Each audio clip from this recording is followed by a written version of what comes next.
You know that feeling when you hit the end of the day, you're completely exhausted, but you still feel like you haven't actually accomplished anything of real value? It's like you're constantly overworked, but somehow vastly underutilized. Well, welcome to this explainer because we are going to tackle that exact feeling today. We're decoding and synthesizing two of the most powerful productivity philosophies out there right now. Greg McKeown's Essentialism and Gary Keller's The One Thing. If you are ready to stop just reacting to the world's demands and actually start designing a life of extraordinary results, you are in the exact right place. Here's our roadmap for this explainer. 1. The pursuit of more. 2. Essentialism, less but better. 3. The one thing focus. 4. Vital few versus one thing. And 5. Taking extraordinary action. Section 1. The pursuit of more, the modern epidemic of overwork. Let's get right into the shared pain point that both of these frameworks are trying to solve. We live in a world that constantly tells us we can and absolutely should do it all. It's like functioning on 3 hours of sleep and 20 cups of coffee has somehow become a legitimate badge of honor. But I want you to really ask yourself, are you making a millimeter of progress in a million directions? In McKeown's book, he introduces us to an executive named Sam Elliott. Now, Sam was a highly capable guy. But when his company was acquired, he wanted to be a team player, So he started saying yes to every single request without really thinking it through. He's rushing from meeting to meeting, trying to please everyone. And what happened? His stress skyrocketed, but the actual quality of his work absolutely plummeted. He was majoring in minor activities, stretched entirely too thin. Does that sound a little too familiar? Think about what happens when your energy is scattered in a dozen different directions. You get that incredibly frustrating, unfulfilling experience of just barely moving the needle across the board. But if you take that exact same amount of energy and apply it to just one focused direction, the result is significant, deeply satisfying progress in the things that actually matter. The undisciplined pursuit of more practically guarantees you're going to stay trapped with your energy constantly scattered. Section 2. Essentialism, less but better. The mindset shift. Essentialism, it's really important to understand, isn't just a time management hack. It is a fundamental shift in how you view the world. It is a defensive filter you actively place over your life. There's this fantastic phrase, weniger aber besser. It translates from German to less but better. It was the core design criteria of the legendary designer Dieter Rams, and McKeown argues it's literally the absolute succinct definition of the essentialist mindset. And listen, it doesn't mean just doing less for the sake of being lazy. Not at all. It means relentlessly pursuing less but better in a highly disciplined way. It's a complete contrast in perspective. A non-essentialist walks around genuinely believing almost everything is essential. They look at all opportunities as basically equal. But an essentialist, they believe almost everything is non-essential.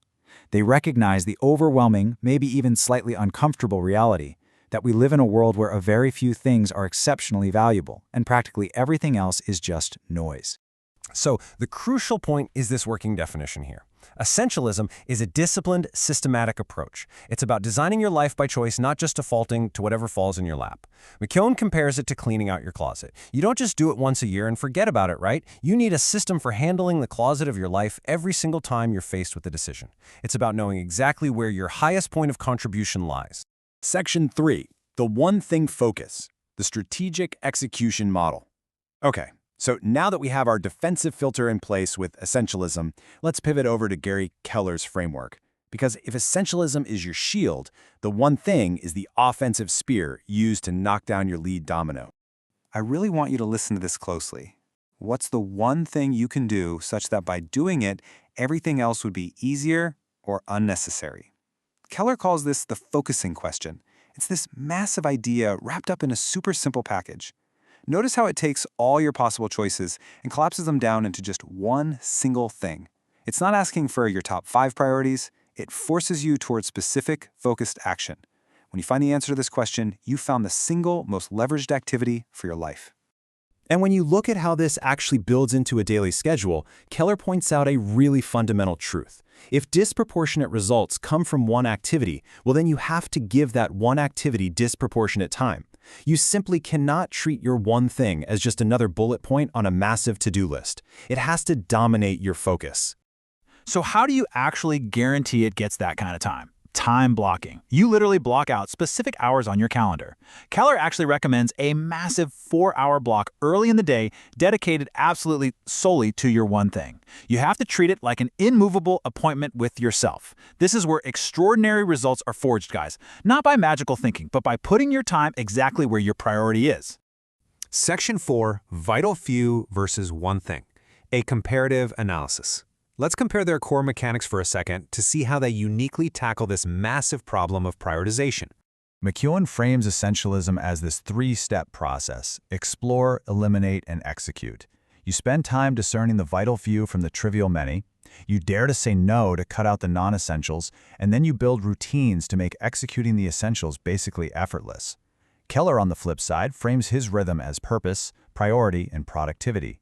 You let your grand life purpose act as a compass. That purpose dictates your immediate priority, and then you use that intense time blocking to drive massive daily productivity. But what's so cool is how they complement each other beautifully. Essentialism rewires your internal operating system from "I have to do it all" to the incredibly empowering stance of "I choose to do less but better." It gives you the permission you need to ignore the noise. The one thing then steps in to provide the ultimate tactical question to spark immediate action. What's the one thing? It gives you the sharp focal point for all that saved energy. Section 5. Taking extraordinary action.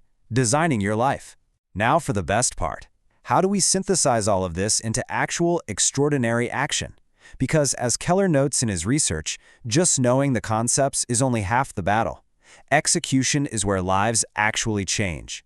You can apply this synthesized thinking literally anywhere in your life. In your personal life, ask yourself, what's the one thing I can do in the next 90 days to get in the physical shape I want? In your career, what's the one thing we can accomplish in this meeting right now so we can end early? Even in your community or place of worship, what are the vital few things we can do to double our volunteerism? You have to focus on your one thing in these areas long enough for it to actually catch fire. So based on our sources, here is your concrete 4-step action plan. Step 1, unlearn the one-to-one logic. Stop believing all opportunities are equal, because they aren't. Step 2, ask the focusing question to identify your absolute highest point of contribution. Step 3, block your time relentlessly to act on it. And step 4, remove obstacles. Like McKeown points out, don't just try to push harder. Find out what is slowing you down and remove that friction so execution becomes your default state.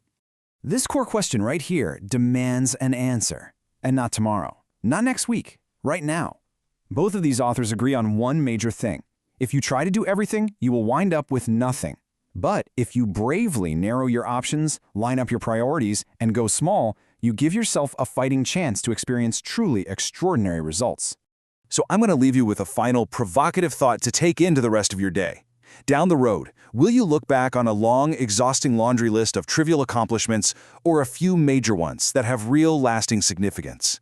Ask yourself right now, what is your one essential thing today? Find it and boldly eliminate everything else.